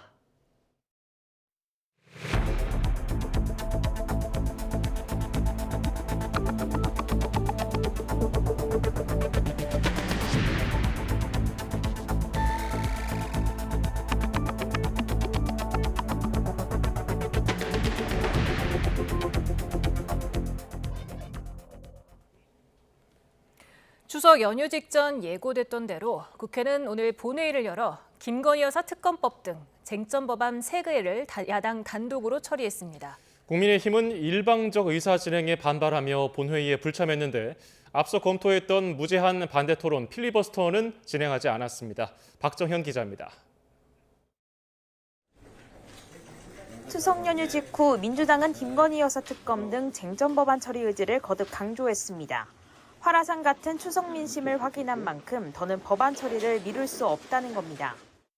이들 법안은 무너진 공정과 상식을 바로 세우라는 국민 명령이자 파탄난 민생을 살리기 위한 최우선 비상 대책입니다. 합의되지 않은 의사일정이라는 여당 반발을 뒤로한 채 민주당은 본회의 소집을 관철했습니다. 김건희 여사 명품 가방 수수 논란과 공천 개입 의혹 등을 수사 대상으로 하는 특검법을 비롯해 대법원장이 특검을 추천하되 야당이 재추천권을 갖는 최상병 특검법, 그리고 지역화폐 사업의 국가 지원을 의무화하는 이른바 지역화폐법까지 3개 법안이 차례로 국회 문턱을 넘었습니다. 집권당으로서 본회의와 관련된 의사진행 발언을 하면 이 자리에 정정당당히 나와서 관련된 의견을 표출하고 의견을 수렴해야죠. 그것이 집권 여당의 모습 아니겠습니까? 국민의힘은 본회의가 민주당 지도부가 원할 때면 아무 때나 열리는 민주당 의원총회로 전락했다며 본회의에 불참, 보이콧을 선언했습니다. 상임위 단계부터 여야 합의가 되지 않은 정쟁용 악법들이라고 깎아내리며 대통령에게 제의 요구를 건의하겠다고 맞섰습니다. 민생과 정의라는 말로 꾸며내지만 국정회방 법안, 위헌적 법안, 내세금 살포 법안뿐입니다. 오늘 강행될 법은 결국 제의 요구에 거쳐 소멸될 것입니다. 다만 야당의 쟁점 법안 처리에 맞서 무제한 토론, 필리버스터를 진행했던 것과 달리 이번에는 당내 의견 수렴 끝에 토론을 하지 않기로 했습니다. 이미 2차례에 걸쳐 필리버스터를 하면서 부당함을 설명한 만큼 반복할 필요가 없다는 내부 판단인데 지난번에 저희들이 충분히 그 부당함을 설명을 했기 때문에 또 같은 것을 반복할 필요가 특별히 있겠느냐 하는 판단도 일부 있었고 당내 일각에서 제기된 필리버스터에 대한 피로감, 무용론도 적잖은 영향을 미쳤다는 분석입니다. 김 여사 특검법의 경우 필리버스터로 의도치 않게 논란이 재확산될 수 있다는 우려도 읽힙니다. 이번 쟁점 법안들도 대통령 제2요구권 행사 이후 재표결, 부결, 그리고 폐기 절차를 밟을 거란 전망이 높은데 또 한 번 도돌이표 대치 전국이 반복됐다는 비판도 제기됩니다. YTN 박정현입니다. 윤석열 대통령이 다음 주 국민의힘 지도부와 만찬 회동을 합니다. 윤석열 대통령은 체코 방문을 다녀온 직후인 오는 24일 국민의힘 지도부를 용산으로 초청해서 만찬 회동을 할 예정이라고 정혜전 대변인이 전했습니다. 이번 회동은 대통령실과 당 지도부가 한자리에 모여 추석 민심을 점검하고 의료개혁을 비롯한 개혁 과제와 민생 현안을 논의하는 폭넓은 소통의 자리가 될 거라고 정 대변인은 전했습니다. 24일 대통령실과 여당 지도부 만찬이 확정된 건 최근 윤석열 대통령 지지율이 취임 뒤 최저치를 기록한 것과 또 이를 고리로 한 야당의 대여 공세가 갈수록 수위를 높이는 상황과 무관치 않다는 분석이 나옵니다. 네, 이 소식은 임성재 기자가 전합니다. 민주당은 추석 연휴가 끝나자마자 최근 20%를 기록한 윤석열 대통령 국정 운영 지지율을 고리로 맹폭을 퍼부었습니다. 취임 후 최저치인 여론조사 결과는 국민의 마지막 경고라며 국정 정상화를 촉구하고 나선 겁니다. 이 정도 지지율이면 정상적인 국정 운영이 불가능한 수치 아닙니까? 그 어떤 대외 활동도 국민께 신뢰를 얻을 수 없고 국정 동력을 확보할 수도 없다는 증거입니다. 특히 김건희 여사를 겨냥해 마치 대통령이라도 된 듯한 최근 행보는 민심에 기름만 부었을 뿐이라며 공천 개입 의혹도 짙어지는 만큼 특검법 거부는 정권 몰락의 신호탄이 될 거라고도 주장했습니다. 여권은 그러나 야권이 공천 개입의 근거로 삼는 보도 등은 현재로선 빈약한 증거에 기대고 있다며 의혹 자체를 일축하는 분위기입니다. 김 여사 공천 개입설에 소환된 개혁신당에서 총선 공천을 책임졌던 김종인 전 위원장도 이 같은 여권 기류에 힘을 실었습니다. 김영선 의원이 무슨 처음에는 뭐 1번을 달라고 그랬다가 나중에 3번 달라. 그건 뭐 얘기할 것도 없이 그건 거론의 가치가 없으니까 난 상대도 안 해버린 상황인데. 다만 냉담한 민심을 다독이기 위한 새 국정 동력과 함께 야권의 파상 공세를 막기 위한 당정 일체론이 절실하다는 공감대는 확산하는 것으로 보입니다. 한동훈 대표 취임 뒤 당정 지지율이 동반 하락한 탓도 큰데 오는 24일 대통령과 한 대표 만찬 회동이 의료개혁 여야의정 협의체 구성 등의 돌파구를 마련하는 장이 돼야 한다는 목소리가 나오는 이유입니다. 날씨는 추워질 것이고 골든타임은 지나가고 있습니다. 여야의정 모두 힘을 모아서 이 문제를 해결하자, 국민의 건강만 생각하자는 말씀을 다시 한번 드립니다. 물론 민주당은 의정 갈등 장기화에 의료 민영화 우려까지 나타내며 공세의 고삐를 늦추지 않고 있습니다. 일부에서 걱정하시는 혹시 이게 영 안 되면 의료 민영화하면 되지 뭐 이런 생각을 혹시 하고 있지 않을까 하는 걱정이 갑자기 커졌어요. 정치권 일각에선 한 대표가 용산 대통령실과의 차별화에 실패했다는 분석까지 나오는데 이 정부 여당이 만찬에서 주요 현안의 뜻을 같이 하며 지지율 반등의 계기를 마련할 수 있을지 주목됩니다. YTN 임성재입니다. 김건희 여사 공천 개입 의혹 보도의 핵심 당사자로 지목된 명태균 씨가 해당 언론사에 대한 법적 대응을 언급하며 보도 내용을 전면 부인했습니다. 명 씨는 SNS에 허위 사실 유포에 대한 민형사 소장을 접수한다며 이같이 밝혔습니다. 앞서 한 인터넷 매체는 김영선 전 국민의힘 의원을 돕던 명 씨가 지인과 통화한 녹취 파일을 근거로 김 여사가 2022년 재보궐선거 공천 과정에 개입했다는 의혹을 제기했습니다. 지난 총선에서 김영선 전 국민의힘 의원이 김건희 여사 공천 개입 의혹 폭로를 고리로 개혁신당 측과 비례대표 공천을 논의했다는 의혹이 보도된 가운데 폭로 내용에 완결성이 없었다는 당사자 반론이 제기됐습니다. 이준석 의원은 SNS에 비례 공천은 김 전 의원 측 기대와 요구였고 개혁신당에서는 비례 공천 카드를 제시할 이유가 없었다며 폭로 내용도 완결성이 없어서 거부됐다고 설명했습니다. 출근길 회사 통근버스가 주차된 화물차를 들이받아 운전자와 승객 등 10명이 다쳤습니다. 운전자는 전날 술을 마셨다고 경찰에 진술했는데요. 술이 덜 깬 채 숙취 상태로 운전하다가 사고를 낸 것으로 추정됩니다. 김기수 기자입니다. 도로가에 화물차가 주차해 있습니다. 잠시 뒤 버스가 속도를 이기지 못한 채 화물차에 그대로 부딪힙니다. 사고 충격에 화물차는 덜컹하며 크게 밀려납니다. 대전 대덕구안 도로에서 승객 13명을 태운 회사 통근버스가 주차된 화물차를 들이받은 겁니다. 사고가 난 현장입니다. 길 한쪽에는 버스 문이 휘어진 채 방치돼 있는데요. 사고 충격이 얼마나 큰지 보여주고 있습니다.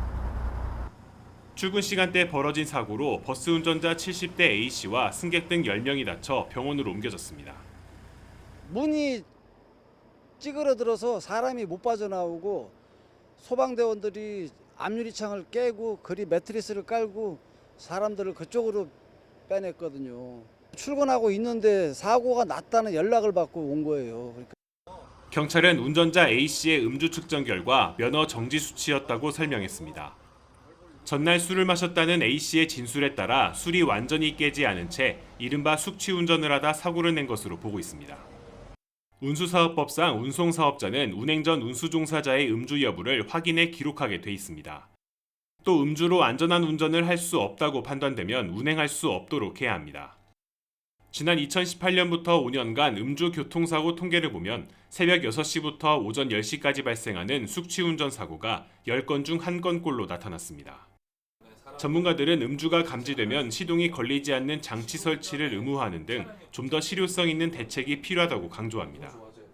국민의 생명 신체와 직결되는 영역인데 이 음주 측정에 대한 실효성이 좀 떨어졌다고 봐야 되겠죠. 그래서 이것들을 보완하기 위해서는 음주운전 방지 장치 설치를 의무화하는 방안이 가장 실효적이겠고, 경찰은 A씨를 음주운전 혐의로 입건하고 버스 회사를 상대로 규정에 맞게 음주 여부를 확인했는지 등을 조사하고 있습니다.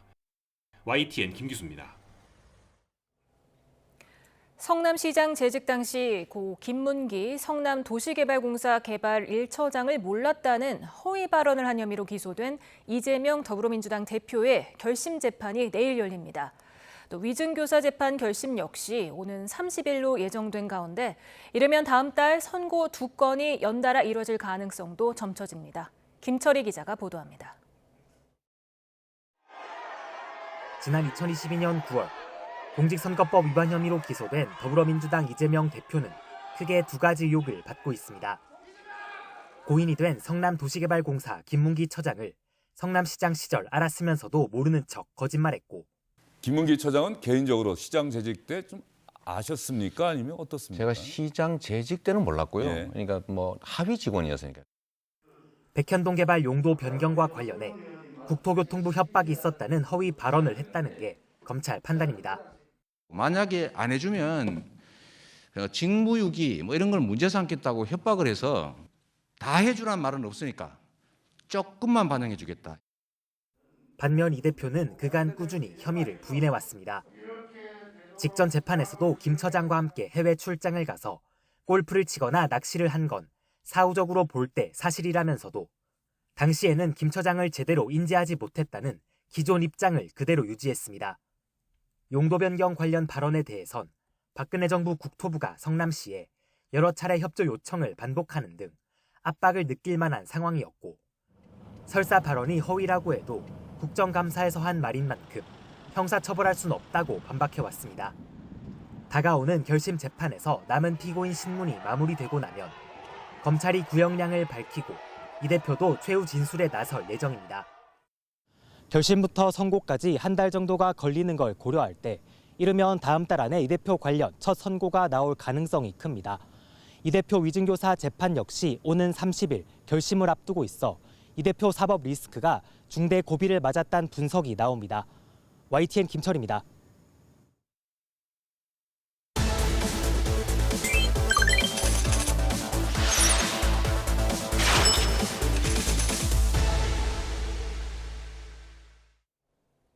뉴스플러스 오늘의 경제픽입니다. 미국이 기준금리를 0.5%포인트나 내리는 빅컷에 나서면서 우리도 금리 인하 기대감이 커지고 있습니다. 당장 다음 달 한국은행이 금리를 내릴지가 관심인데 관건은 가계 빚 규모입니다. 이형원 기자입니다. 미국의 빅컷으로 우리와 금리 차는 1.5%포인트로 좁혀졌습니다. 고환율에 따른 외국인 자금 이탈 우려가 줄면서 우리 통화정책 운용에도 숨통이 트였습니다. 한국은행은 국내 경기와 물가, 금융 안정에 집중할 여력이 커졌다고 평가했습니다.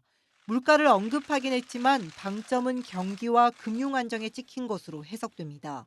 이창용 한은 총재가 물가 안정 측면에서는 금리 인하를 충분히 고려할 시기가 됐다고 이미 밝혔기 때문입니다. 2%대로 물가가 둔화하면서 당장 다음 달 금리를 내릴 여건은 만들어진 겁니다. 여기에 우리도 미국처럼 경기 방어 차원에서 금리를 서둘러 내려야 한다는 정치권 압박은 더 커지고 있습니다. 이런 상황에도 다음 달 인하를 장담할 수 없는 건 집값과 가계비 부담이 워낙 커서입니다. 저희는 금융 안정이 목표고 이자율을 급히 낮춘다든지 유동성을 과잉 공급함으로써 부동산 가격 상승의 심리를 자극하는 그런 실수는 범해서는 안 된다고. 실제로 집값 상승과 금리 인하 기대감에 주택담보대출은 지난달 역대 최대로 늘었습니다. 이 기저효과로 이번 달에는 주춤한 모양새지만 안심하긴 이릅니다. 서울을 중심으로 늘어난 주택 거래가 시차를 두고 대출 규모에 반영되기 때문입니다. 주택담보대출만 늘지 않았으면은 많은 전문가들은 10월 달에 기준금리 인하를 정상적으로 단행할 것이다라고 예측을 많이 했습니다. 너무 많이 늘고 있다 보니까 기준금리 인하 시점을 10월이 아니라 11월로 가야 된다는 의견들도 굉장히 많이 나오고 있거든요. 결국 가계비 급증세가 꺾이는지에 따라 한국은행의 금리 인하 시점이 결정될 것으로 보입니다. YTN 이영훈입니다. 전해드린 대로 미 연준이 0.5%포인트 금리 인하를 단행하면서 한국은행 금리 인하 압박이 더 커졌는데요. 한국은행은 금융통화위원회 회의를 할 때마다 부동산 시장과 가계부채 영향을 지켜봐야 한다고 언급했죠. 지난달 부동산 시장 열기 어땠을까요? 서울 아파트값이 1.27% 올라서 2018년 9월 이후 최대폭을 기록했습니다. 이로써 서울 아파트값은 올해 들어서 8월까지 누적 상승률 3.05%를 기록했습니다. 연립주택이나 단독주택을 모두 포함한 전체 집값 상승률도 서울이 0.83%를 기록해서 2019년 12월 이후 최고치를 찍었습니다.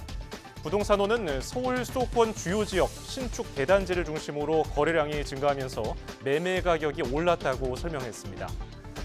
부동산 시장 열기에 지난달 주택담보대출은 12조 4,370억 원으로 역대 최고치를 경신했습니다. 이 가운데 63%는 수도권 주택 구입 관련 대출이었습니다. 한국은행이 곧 금리 인하에 나설 거라는 전망 속에 정부는 가계부채 관리와 내수 활성화에 정책 역량을 집중하겠다고 밝혔습니다. 오인석 기자입니다. 미 연준이 정책금리를 0.5%포인트 내린 직후 한자리에 모인 경제부총리와 한은 총재 등 이른바 F4는 환한 표정입니다.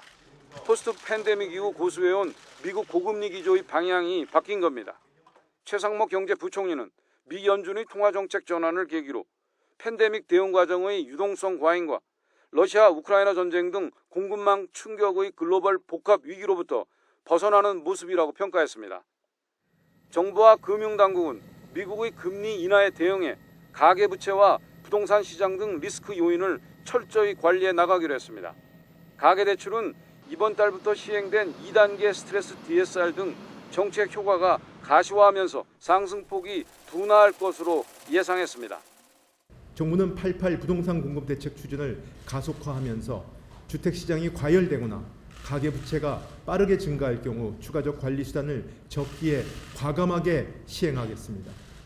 이복현 금융감독원장은 가계대출의 안정적 관리 기조를 확고히 유지하고 필요시 상황별 거시건전성 관리 수단이 적기에 시행되도록 준비하라고 내부 회의에서 당부했습니다.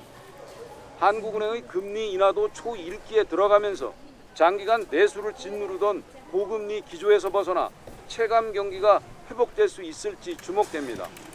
수출은 11개월 연속 증가하고 있지만 7월 소비는 5개월 만에 가장 크게 줄고 건설 투자는 1.7% 감소하는 등 내수는 지지부진합니다. 지난달 소비자 물가 상승률이 2.0%로 둔화하면서 금리 인하의 부담도 줄었습니다. 정부는 내수 활성화와 민생 안정에 더욱 박차를 가하겠다고 밝혔습니다. 저소득층 소상공인 건설 등 취약 부문에 대한 맞춤형 지원과 범부처 투자 활성화 추진체계 본격 가동 등을 통해 내수와 민생 회복 속도를 더욱 높이는 데 총력을 다하겠습니다. 다만 미 연준이 B컷을 택하고 실업률 전망치도 높인 것은 경기 침체 우려가 재부각될 수 있다는 점에서 우리 경제에는 위험 요인이란 지적도 나오고 있습니다. YTN 오인석입니다. 은행권 주택담보대출 변동금리 기준이 되는 코픽스가 석 달째 하락했습니다. 은행연합회는 8월 신규 취급액 기준 코픽스가 3.36%로 7월보다 0.06%포인트 떨어졌다고 밝혔습니다. 지난 5월 반년 만에 반등했다가 한 달 만인 6월에 떨어진 뒤에 내림세를 이어가고 있습니다. 이번 추석 명절에 운전하신 분들 주유소 많이 찾으셨을 텐데요. 예전보다 주유소 찾는데 오래 걸리지 않으셨습니까? 전기차 보급 확대와 알뜰 주유소에 밀리면서 국내 정유사가 운영하는 주유소는 꾸준히 줄어드는 추세입니다. 지난 2021년 10,000곳 아래로 내려가면서 현재 9,000 중반대를 기록하고 있습니다. 올해만 지난 7월까지 129곳 줄어든 것으로 나타났습니다. GX칼텍스가 64곳, 그리고 SK에너지는 53곳이 줄었는데요. 다른 업체에 비해서 감소폭이 좀 컸습니다. 반면에 알뜰 주유소는 올해 들어서 단 한 곳 줄어드는 데 그쳤습니다. 알뜰주유소는 대형 정유사의 독과점을 막고 안정적인 가격으로 기름을 공급하기 위해서 공기업인 한국석유공사와 농협경제지주, 한국도로공사 3곳이 관리를 합니다. 그런데 알뜰주유소도 고속도로에서는 비싼 것으로 나타났습니다. 주변 주유소와 가격 비교가 쉽지 않고 선택의 여지가 없다는 걸 악용한 겁니다. 김기봉 기자가 취재했습니다. 전국 주유소 평균 휘발유 값이 리터당 1,628원이었던 지난 12일. 중앙고속도로의 한 휴게소 주유소는 휘발유를 1,870원에 팔고 있습니다. 별 생각 없이 차를 댄 운전자들은 비싼 기름값에 놀랐지만 주유 등에 불은 들어왔고 갈 길은 멀어 달리 방법이 없습니다. 9만 원 입력시켜놓고 얼마나 1,500 얼마로 요새 알고 있는데 너무 비싼 거예요. 아쉬운 내가 지금 혼자 넣을 수밖에 없는 거죠. 뭐 어떡합니까 이게. 같은 시간 고속도로 다른 주유소의 기름값은 얼마일까? 주로 1,600원대가 많았는데 가장 싼 곳은 1,533원. 리터당 337원 차이로 중형 승용차 기름통을 가득 채울 경우 23,000원 넘는 가격 차가 납니다. 운전자들을 더욱 혼란스럽게 하는 건 이렇게 값이 비싼 고속도로 주유소의 상당수가 알뜰주유소라는 겁니다. 지난 12일 현재 값이 비싼 고속도로 주유소를 봤더니 가장 비싼 3곳을 포함해 10곳 중 5곳이 X오일 간판을 단 알뜰주유소입니다. 고속도로 알뜰주유소는 도로공사와 계약을 맺고 도로공사가 동일가의 기름을 공급하지만 소비자 가격을 직접 규제할 수 없는 실정입니다. 저희가 이제 직접적으로 가격 통제하기는 어렵지만 이제 평가를 통해서 그리고 고객들의 민원이라든가 이런 불편이 계속 가중될 경우에는 계약상의 제재 조치를 통해서 불이익을 주고 있는 상황입니다. 경영평가 점수로 간접 제재를 할 수는 있지만 업주가 마음먹고 값을 올릴 경우 소비자들의 피해는 불가피합니다. 알뜰주유소에 간판을 걸고 일반 주유소보다도 더 비싸게 기름을 팔고 있다면 그것은 그 소비자를 완전히 기만하는 행태라고 생각을 합니다. 알뜰주유소의 취지가 훼손되지 않도록 도로공사는 이를 철저하게 관리, 감독할 의무가 있다고. 기름값 걱정 없는 편안한 고속도로 여행길이 될 수 있도록 보다 적극적인 가격 합리화 규제가 필요해 보입니다. YTN 김기봉입니다. 3년 이상 취업하지 않은 청년 중 직업 교육을 받거나 취업 준비를 하지 않고 집에서 그냥 쉰 청년이 8만 명을 넘는 것으로 나타났습니다. 통계청의 경제활동 인구 청년층 부가조사 마이크로 데이터에 따르면 15세에서 29세 청년 중 최종 학교를 졸업했으나 3년 이상 취업하지 않은 청년은 지난 5월 기준 23만 8천 명이었습니다. 이들 중에 주된 활동으로 집 등에서 그냥 시간을 보냈다고 응답한 청년이 34%인 8만 2천 명에 달했습니다. 비철금속 재련 세계 1위 기업인 고려아연에서 경영권을 둘러싼 전쟁이 벌어지고 있습니다. 최 씨 가문과 장 씨 가문이 75년간 이어온 동업이 깨졌는데요.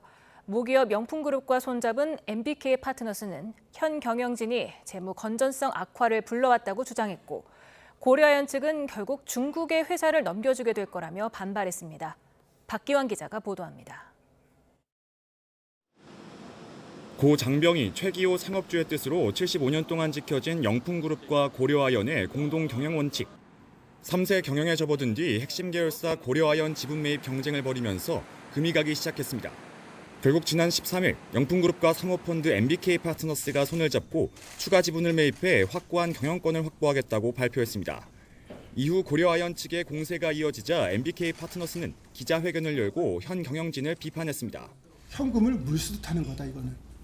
일반 기업에 있을 수 없는 일입니다. 이대로 가면 올해 말에는 이 회사가 창사 이후 처음으로 순부채 포지션으로 바뀝니다. 특히 해외 M&A 실패 사례와 함께 최 회장의 SM 주가 조작 연루 의혹을 거론하며 경영권을 더 이상 맡길 수 없다고 강조했습니다. 토종 기업임을 강조하며 중국에 회사를 넘기게 될 것이라는 우려에 거듭 선을 그었지만 고려아연 측은 MBK 파트너스 일부 펀드에 중국 자본이 있다는 점을 적극 부각했습니다. MBK 파트너스가 인수할 경우 회사가 중국 배제를 중심으로 한 미국 인플레이션 감축법의 대상이 돼 피해를 볼 수 있다고 꼬집었습니다. 고려아연 노조도 적대적 인수합병 반대 의사를 밝혔고 재련소가 있는 호주 퀸즐랜드에서도 우려를 나타냈습니다. 최윤범 고려아연 회장은 임직원들에게 싸움에서 이길 것으로 확신한다는 내용의 서한을 보내기도 했습니다.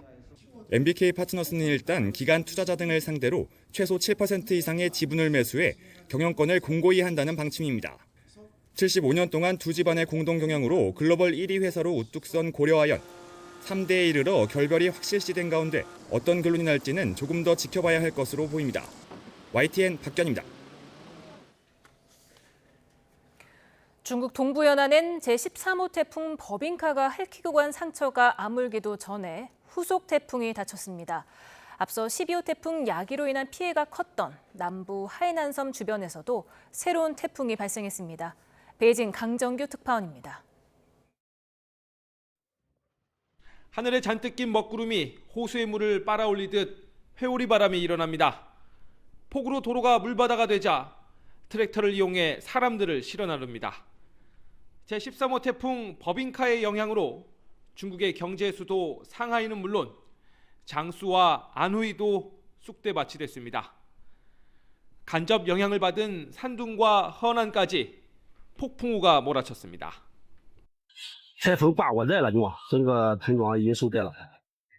가을로 성큼 접어들었던 베이징엔 시간을 거꾸로 돌린 듯 다시 무더위가 찾아왔습니다. 태풍이 고온 다습한 공기를 북부 내륙까지 끌고 온 탓에 낮 최고 기온이 또 올라 섭씨 30도를 웃돌았습니다. 버빙카가 핥히고 간 상처가 채 아물기도 전에 동부연안엔 14호 태풍 플라산이 들이닥쳤습니다. 괌에서부터 두꺼운 비구름을 몰고 오는 탓에 지역 당국엔 비상이 걸렸습니다. 那么受到普拉桑的影响，今明两天，浙江、安徽、江苏、上海等地将会出现中雨或者是暴雨天气。 중국의 하와이로 꼽히는 하이난 서남쪽 해상에선 제15호 태풍 솔릭이 발생했습니다. 세력이 강하진 않지만 12호 태풍 야기 피해가 컸던 중국과 베트남 모두 바짝 긴장하고 있습니다. 베이징에서 YTN 강정규입니다.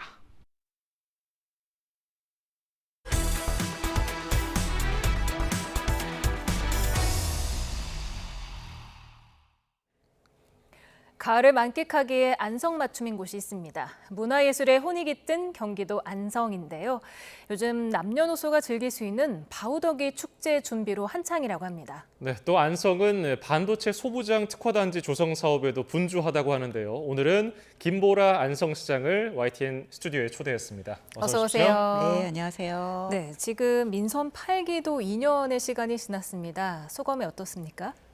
사실 민선 7기는 코로나로 시작해서 이제 코로나로 끝났고요. 민선 8기 시작할 때는 이제는 뭔가 우리 시민 여러분들과 신나게 해볼 수 있겠다 이런 기대를 갖고 있었습니다. 근데 뭐 다들 아시는 것처럼 세계 경제 불안 요소들이 많이 심각해지면서 민생이 어렵다 이런 이야기들 많이 하잖아요. 그래서 저희 안성시에서도 이런 서민들의 삶을 어떻게 좀 보듬어 줄 것인가 이런 고민들 많이 하고 지내고 있고요. 대신에 이제 안성에 있는 또 민선 8기에 좀 미래를 내다볼 수 있는 뭐 반도체 소부장 특화단지라든지 문화도시 예비 지정이라든지 이런 좋은 소식이 있어서 그나마 좀 다행이다 이런 생각을 가지고 열심히 이렇게 뛰고 있습니다. 네. 예, 뭐 좋은 일이 많았던 것 같아요. 안성시에. 네, 맞습니다. 네. 다행인 일인데 또 좋은 소식을 전해드리자면은 동신산단이 반도체 소부장 특화단지로 지정된 지 1년이 지났는데 네. 앞으로의 계획이라든지 포부 어떤 게 있습니까?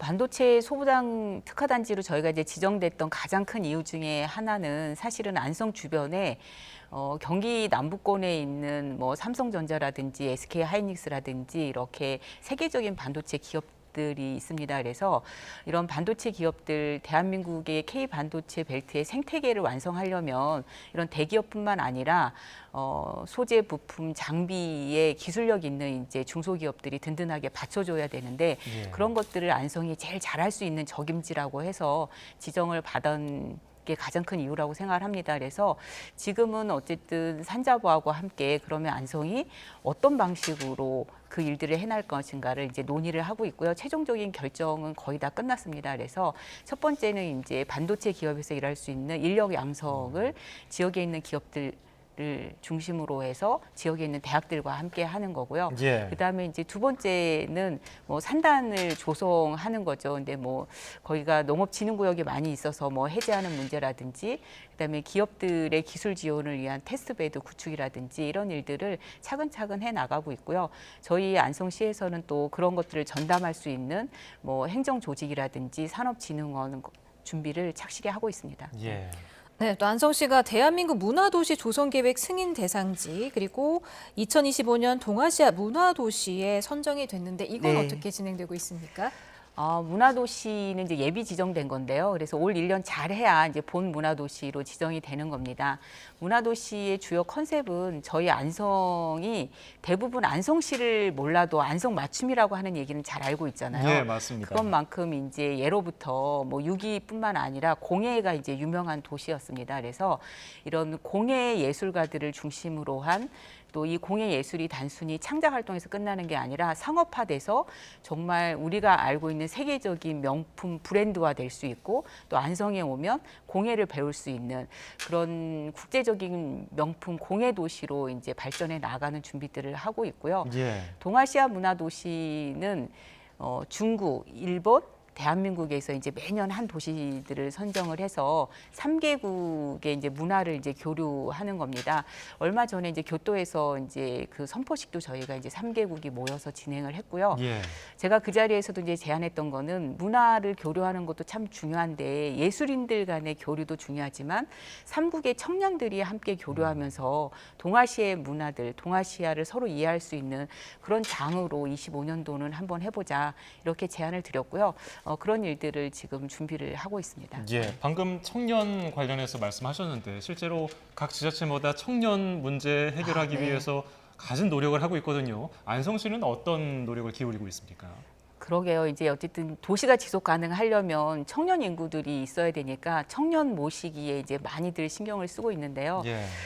저희도 인구가 줄어들진 않지만 청년의 비율들이 이제 조금씩 줄어들고 있어서 저희는 밖에 있는 청년을 모시고 오는 것도 중요하겠지만 그것보다는 안성에 대학이 5개가 있습니다. 그래서 예. 한 2만 명이 넘는 학생들 를 좀 중심으로 하고 그다음에 또 하나는 안성에서 나와서 자라는 청년들이 대부분 대학을 가면서 안성을 떠나는 경향들이 많이 있어서 안성에서 나오고 자란 청년들이 어떻게 하면 안성에 정주하게 할 것인가 이런 2가지 방향에서 고민들을 하고 있고요.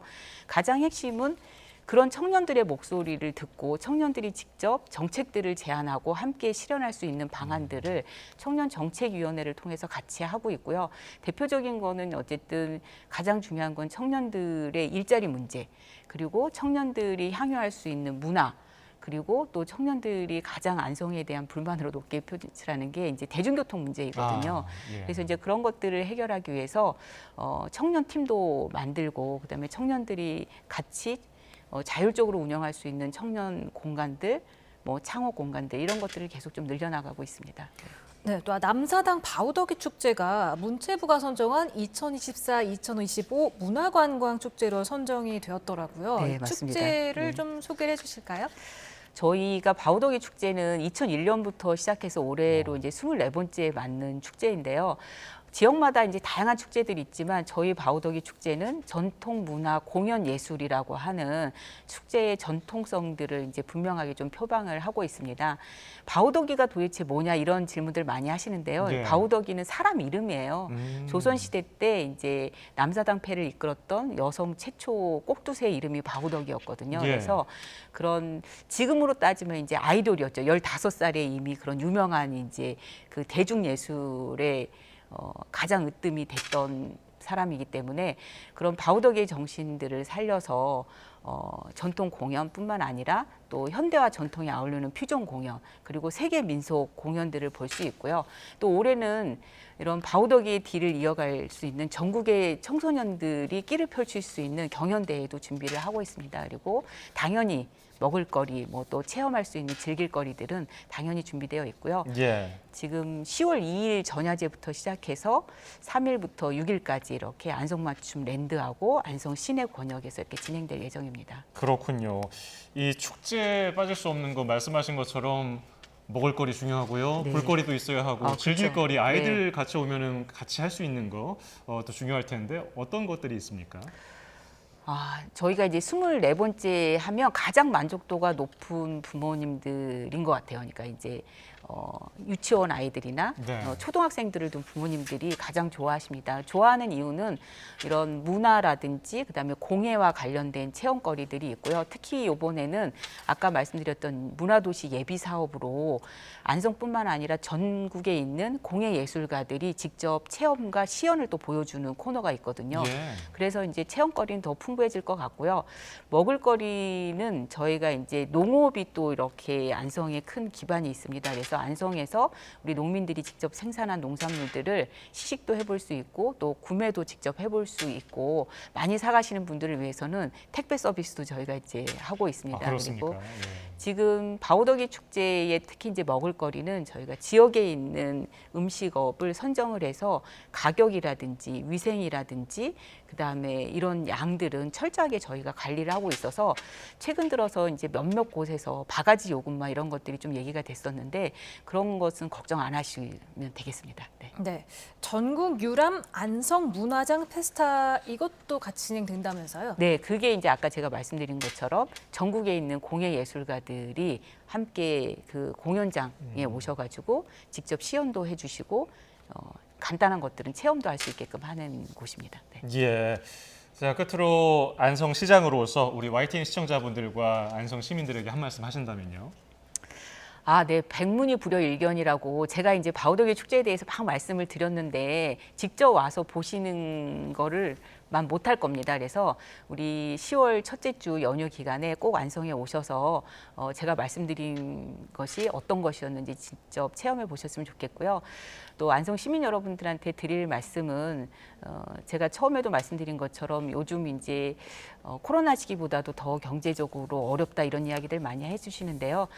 저희가 어쨌든 우리 안성 시민 여러분들에게 든든한 버팀목이 되고 또 지금 안성에 자라나는 청소년들, 청년들에게는 함께 미래를 개척하는 동반자가 되도록 더욱더 열심히 하겠습니다. 네, 가을을 만끽하기에 안성 맞춤인 경기도 안성에 대해서 알아봤습니다. 오늘 말씀 감사합니다. 네, 감사합니다. 고맙습니다.